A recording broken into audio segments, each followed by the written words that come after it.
डाव मालिकेच्या आजच्या भागामध्ये आपण पाहणार आहोत की खूप जास्त राग आता खरं तर सरकारला आलेला असतो, कारण सखी पेपरवर सह्या करत नसते. सरकारचा हाच एक मोठो असतो की एकदा का सखीने पेपरवर सह्या केल्या का तिचं काम झालं.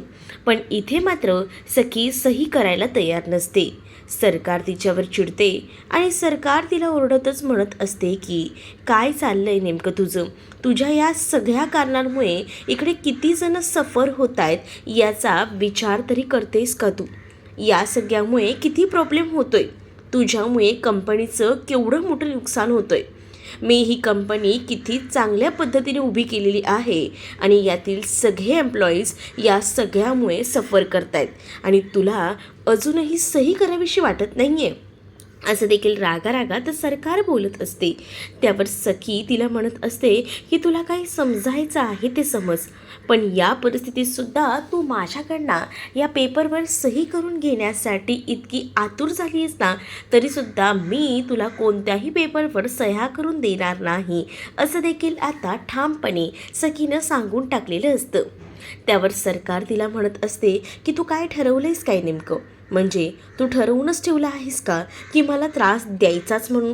कारण मी तुला आधीही सांगितलं आहे की या सगळ्यातनं जर तू मला मोकळं केलंस तर सगळ्या काही गोष्टी होतील. का म्हणून मी मोकळं करू तुम्हाला. कारण आतापर्यंत तुम्ही मला कमी त्रास दिला आहे का. कधीच मला माझ्या मनासारखं जगू दिलं नाही आहे आणि तुम्हाला असं वाटतं की ही सही केल्यानंतर सगळं काही ठीक होईल. काही झालं ना तरी मी या पेपरवर सह्या करणार नाही, असं देखील ठामपणे आता सखीनं सरकारला सांगितलेलं असतं. आणि त्यामुळेच मात्र आता या सरकारची पूर्णपणे गोची झालेली असते. चारही बाजूंनी पूर्ण अडून दाखवलेलं असतं सखीने तिला आणि त्यामुळे सरकार आता रागातच तिच्याकडे पाहत असते. सरकारला आता सखी एकच उत्तर देत म्हणत असते की माझ्या आयुष्यात ज्या काही गोष्टी आतापर्यंत घडल्या आहेस ना त्याला सर्वस्वी जबाबदार तू आहे. मी असा विचार केला होता की माझं लग्न होईल, मी छान असा नवरा बघेन आणि त्याचसोबत त्याच्या चाईतल्या घरात त्याच्या स्वकष्टावर सगळं काही करायलाही जाईल. पण त्यामध्ये सुद्धा तू माझ्या सगळ्या कामाची माती लावलीस. सगळं माझं धुईस मिळवलंच. मी जे काही ठरवलं होतं ते हा पपेट घरी आणून ठेवला, तुझ्या तालावर नाचणारा. मला असं कोणीच नको होतं, मला स्वतःचं हवं होतं. आणि आजही ना मला चाळीत जाऊन राहायला ना खूपच आवडेल, असं देखील आता ती म्हणत असते. त्याच वेळेला मात्र आता सरकार तिच्याकडे रागातच पाहत असते. ती आता म्हणत असते की मी काय तुमच्याकडे मागितलं होतं. माझी छोटीशी इच्छा होती की मला माझ्या नवऱ्यासोबत चाळीतल्या घरात जाऊन सुखाचा संसार करायचा होता. पण त्यामध्ये सुद्धा तुम्ही प्रॉब्लेम्स क्रिएट केले, त्यामध्ये सुद्धा तुम्ही काही ना काही प्रॉब्लेम्स आणलेच आणि तरीसुद्धा मी या सगळ्यातून का होईना हळूहळू का होईना बाहेर पडले. पण आता माझा हा जो अपघात झाला त्यावेळेला तुम्ही मला रक्त दिलं, मग मला किती बरं वाटलं होतं की माझ्या आईने माझ्यासाठी रक्त दिलं. पण त्यावेळेला सुद्धा हॉस्पिटलमध्ये असताना मी ठरवलं की जाऊन पहिल्यांदा तुमचे आभार मानेन. पण कसलं काय, तुम्ही तर इथे पहिल्यांदा माझी सही घेण्यासाठीच उत्सुक आहात. तुम्हाला बाकी कशाचंही मोल नाही आहे, तुम्हाला फक्त ती सही इतकंच दिसतंय. पण मीही तितकीच हुशार आहे. मला या पेपर्सवर, या फाईलच्या कोणत्याही पेपर्सवर सह्या करायच्या नाही आहेत, असं देखील ठणकावूनच आता सखीनं सरकारला सांगितलेलं असतं. आणि त्याच वेळेला सखी सरकारला हेही म्हणत असते की मला वाटलं होतं मी जेव्हा हॉस्पिटलमधून घरी येईन तेव्हा तुम्ही मायेने थोडंफार मला का होईना जवळ घ्याल, पण तेही तुम्ही केलेलं नाही आहे. पण म्हणजे तू कसली आईस गं. आई तर म्हणायला मला लाजच वाटते. आई नाहीस तू, तू फक्त सरकार आहेस. सरकार स्वतःसाठी फक्त जगणारी, बाकी दुसऱ्यांचा इतर कोणाचाही विचार न करणारी, असं देखील रागारागात आता सखी बोलत असते. तर सखी आता म्हणत असते की मी जर चाळीत जाऊन संसार केला ना तर माझा संसारही मी फुलवू शकते. आता या सगळ्या गोष्टी जेव्हा मात्र सखी बोलत असते ना, तेव्हा आता खूप जास्त टेन्शन इथे असणाऱ्या या कानाला आलेलं असतं. काना विचार करत असतो की ह्या सखीमुळे मलासुद्धा या सगळ्यातून सफर करावं लागणार आहे. कारण आता सखीला या घरात राहायचा खूप जास्त कंटाळा आलेला असतो आणि या सरकारच्या प्रत्येक गोष्टीवर नाचायचं. म्हणजे अगदी एखादा माणूस आपल्या तालावर नाचवतं, अगदी तशीच ही सरकार नाचवत होती आणि या सगळ्या गोष्टींमुळे सरकारला प्रचंड राग आलेला होता. आता मात्र सरकारच्या रागाचा पारा चढतो आणि सरकार रागातच आता मात्र सखीला म्हणत असते की बस झालं, खूप ऐकवलंस आणि तुझंही खूप ऐकूनही घेतलं, पण आता तू माझंही ऐक. 2 दिवस चाळीत राहून जायला हे सगळं काही वेगळं असतं. जर सण असेल, काही प्रोग्राम असेल, त्यावेळेला आपण जे चाळीत जातो ना ते वेगळं, आणि रोज जर तू तिथे चाळीत राहायला गेलीस ना तर तुला काहीही म्हणजे काहीही जमणार नाही आहे. ही गोष्ट लक्षात असू दे, असं देखील आता हे बोललं जात असतं.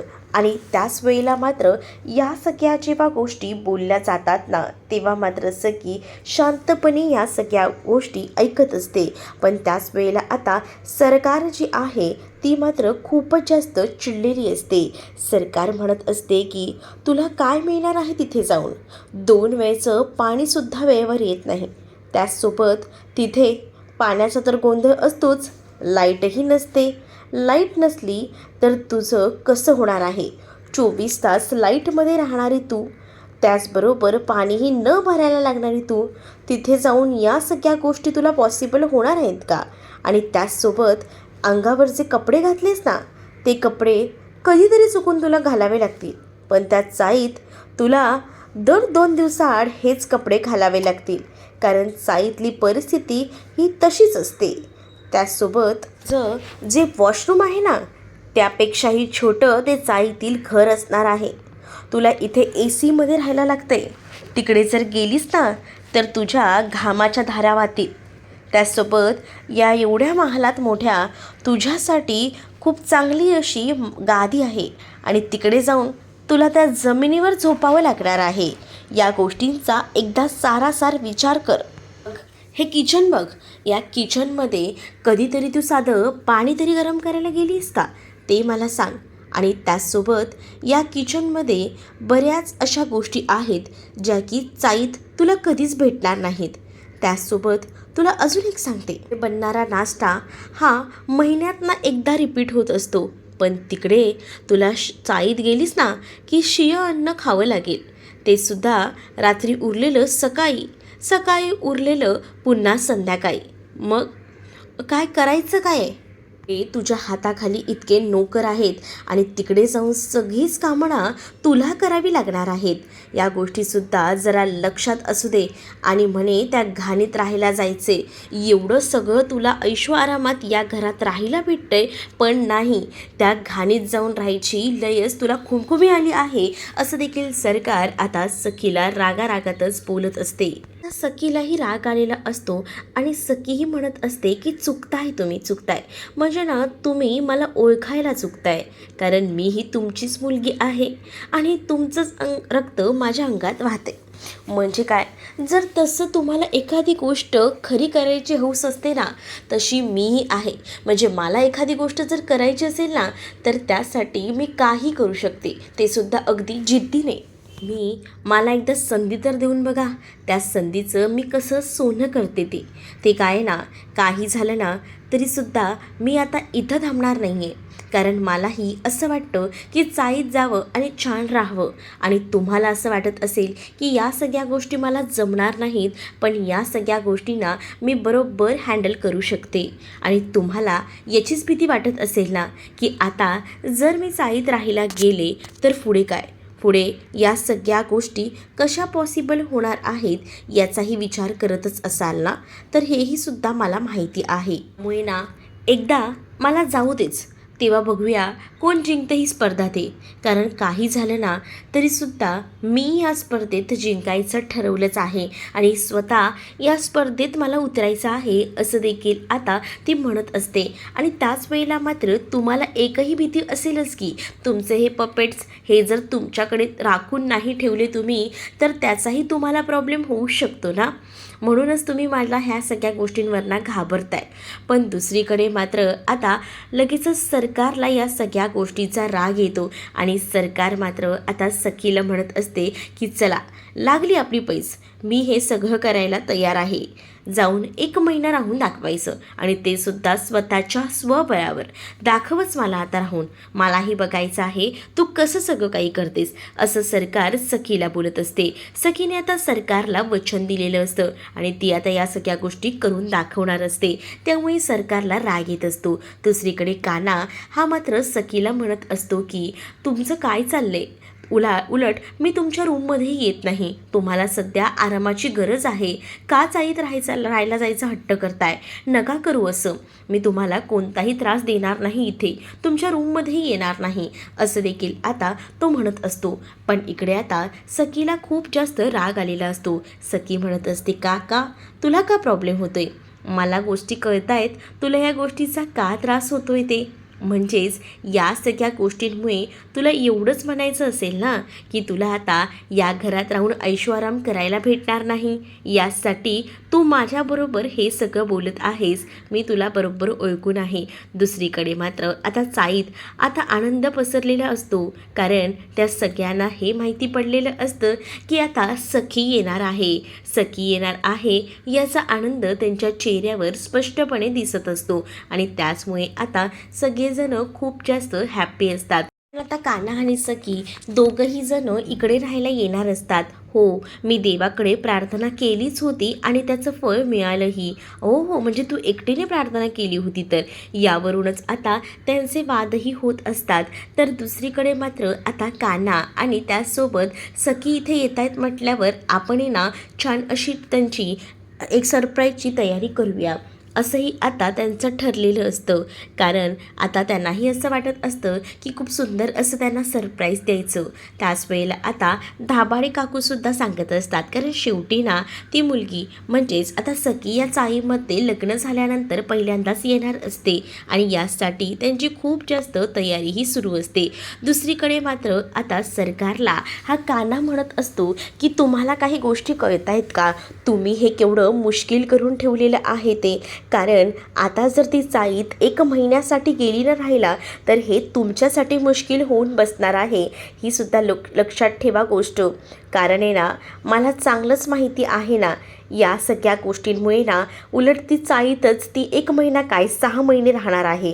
कारण या चाळीत आहे ना एकदा माणसाला मन लावायला घेतलं ना तर ती चाळीतली माणसं त्यांना इतकं प्रेम करतात ना की त्यांना कुठेही कधीही लांब जाऊ देत नाही. आणि तुमच्या बाबतीतही ना तसंच होणार आहे. म्हणून तुम्हाला सांगतोय, तू मला शिकवतोयस का, मला नाही सांगायचं. नाही ती 1 महिन्यात रिटर्न आली ना तर ती बघ, आणि ते तुलाहीच करायचं आहे. कारण तू माझा घर जावई म्हणून मी या घरात नाही आणले, तू माझ्या हाताखालचा नोकर आहेस आणि नोकरासारखं वाग. उगाच आहे ना डोक्यात हवा घालून घेऊ नकोस असं देखील आता सरकार रागारागातच बोलत असते. पण आता खरं तर कान्हाला हे घर सोडून म्हणजे सरकारच्या तावडीतून कुठेही लांब जायचं नसतं, उलट त्याला इथेच राहायचं असतं. आणि यासाठी त्याची ही गडबड गोंधळ सुरू असतो. म्हणूनच तो सरकारला डायरेक्ट 6 महिन्याबद्दल सांगतो. पण ही सरकार मात्र आता म्हणत असते की ते सगळं काही तू बघायचं आहे, माझ्यासोबत चॅलेंज लावत होती तर त्या चॅलेंजचं असंच होणार असं देखील आता म्हटलं जात असतं. दुसरीकडे मात्र आता खूप जास्त खरं तर कान्हा वैतागलेला असतो. कान्हा म्हणत असतो की मी ज्या मिशनला आलो आहे ते घरी राहूनच तर मला पूर्ण करता येणार आहे, बाहेर जाऊन नाही. पण आता या सखी मॅडमने माझी तर पूर्णच वाट लावून टाकली आहे. म्हणजेच मला या सरकारचे कोणतेही कटकारस्थान आता तिथे जाऊन कळणार नाही आहेत, त्यांच्यावर लक्ष ठेवता येणार नाही आहे. मी घर जावई का झालो या घरचा, या सगळ्या गोष्टीमुळे ना. आणि आता या सगळ्या गोष्टींपासून मला लांब जायला लागणार आहे, हे तर जास्तच अवघड होऊन बसलंय असं देखील आता काना म्हणत असतो. कडे आता चाईत जायचं यासाठी सखी आपली आनंदाने बॅग भरत असते. कारण आहे ना, तिला स्वच्छंद जगायचं असतं. 1 महिना का होईना या चॅलेंजच्या निमित्ताने तिला स्वच्छंद जगता येईल याचाच आनंद तिच्या चेहऱ्यावर स्पष्टपणे दिसत असतो. तेवढ्यातच आता काका देखील तिथे आलेला असतो आणि काका मात्र तिला बॅग भरण्यासाठी मदत करत असतो. त्याच वेळेला सखी म्हणत असते की काका, खरं तर ना, मला तुम्हा सगळ्यांना सोडून लांब जायचं नाही आहे रे. पण एखाद्या मुलीची इच्छा असते ना की लग्न झाल्यावर तिच्या सासरी जाऊन राहायचं, तशीच माझी छोटीशी इच्छा आहे. कारण आहे ना, मला असं वाटत होतं की माझी आई ही माझ्यावर प्रेम करेल, पण माझी पहिल्याची आई ही खूप चांगली होती, पण ही आई तशी नाही आहे. मला नको ही आई, असं देखील आता इथे मात्र सखी बोलत असते. तर त्याच वेळेला आता काका तिला मायेनं जवळ घेत असतो आणि नको इतका विचार करू. त्याच वेळेला काकाने येताना पैसेही आणलेले असतात आणि ते पैसे तो मात्र सखीला देत असतो आणि म्हणत असतो की काही पैसे लागले तर हे स्वतःजवळ असलेले बरे. पण सखी म्हणत असते की नको, मला हे पैसे नको आहे. आता जे काही आहे ना, ते सगळं काही मला प्रामाणिकपणे करायचं आहे. मला यामध्ये कोणताही डिस्टर्बन्स नको आहे, असं देखील आता तिनं डायरेक्टली सांगून टाकलेलं असतं. आणि त्याच वेळेला मात्र आता काकाला सुद्धा खूप छान वाटतं की सखीने जो निर्णय घेतला आहे स्वबळावर सगळं काही करायचं, त्यामुळे काकाही खूप जास्त खुश असतो आणि सखीला आपल्या जवळ घेतो. सखीला खरं तर आपल्या कुटुंबापासून लांब जाताना त्रास होत असतो, सरकारपासूनही या काकापासून, त्यासोबत कुल्फीपासून. पण आता मात्र या सरकारच्या धज्या उडवण्यासाठी तिला बाहेर पडावंच लागणार असतं आणि त्यामुळेच ते मोठं मन करून आता बाहेर पडते. आणि त्याचसोबत तिने आता त्या सोबत चॅलेंजही लावलेलं आहे ना, तर ते चॅलेंज तिला आता पूर्ण करून दाखवायचं असतं. दुसरीकडे मात्र आता सखी आणि कान्हा दोघंही जण चाळीत येऊन पोचलेले असतात. चाळीत आल्यानंतर दोघंही जण रिक्षाने येतात, कारण आता सगळंच काहीच नसतं ना या सखीकडे, ना गाडी असते ना काही. त्याचमुळे आता कान्हा मात्र त्या रिक्षाचे पैसे देत असतो. तर सखी त्याला म्हणत असते की मला तुझ्या पैशांची गरज नाही, कारण शेवटी जे पैसे आहेत कान्हाकडे ते सुद्धा त्या सरकारनेच दिलेले असणार ना, आणि म्हणूनच आता सखीला कान्हाची तिथे सुद्धा मदत नको असते, पैसे द्यायला नकार देत असते. दुसरीकडे मात्र आता कान्हा आणि सखी हे दोघंही जण आता आलेले असतात त्यांच्या घरी जाण्यासाठी. पण दाभाडे काकूंनी आता दोघांनाही बाहेरच थांबवलेलं असतं. दोघंही जण घरात जाणार तितक्यातच दाभाडे काकू दारावरून उभे राहतात आणि म्हणतात की तुम्हाला मी आतमध्ये जाऊ देणार नाही. असं कसं, तू पहिल्यांदाच आली आहे त्यामुळे तू इथेच थांबायचं, असं म्हटल्यावर आता कान्हा आणि सखी हे दोघंही जण घाबरतात आणि ते मात्र काकूकडे बघू लागतात. पण काकूला असं वाटत असतं की नवी सूनबाई पहिल्यांदा आली आहे म्हटल्यावर आता तर तिचा गृहप्रवेश व्हायलाच हवा. हा विचार दाभाडे काकूंचा असतो आणि म्हणूनच त्या दोघांनाही त्या बाहेरच थांबवून ठेवतात. तर तुम्हाला हा भाग कसा वाटला कमेंटमध्ये नक्कीच सांगा आणि अशाच नवनवीन भागांसाठी आपल्या चॅनलला सबस्क्राईब करा.